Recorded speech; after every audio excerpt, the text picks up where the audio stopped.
Всем привет! Сегодня у нас 29 июня. Фонтан на площади Орджоникидзе вот бьет всеми своими струйками. Такой шикарный фонтан.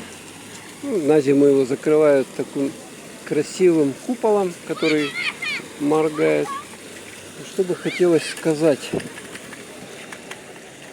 В Якутии опять пришло сегодня сообщение, что введен режим чрезвычайной ситуации в связи с пожарами, поэтому в лесах, поэтому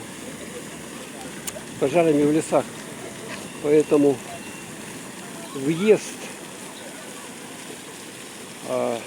на территорию лесов запрещен вот таким вот образом. Так что будем следить за развитием ситуации. Будет ли дым в городе.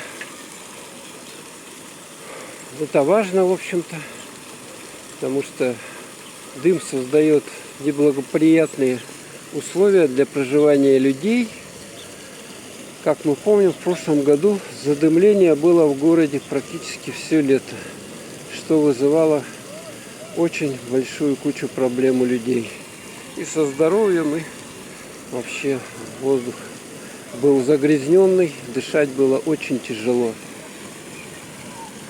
Всем пока.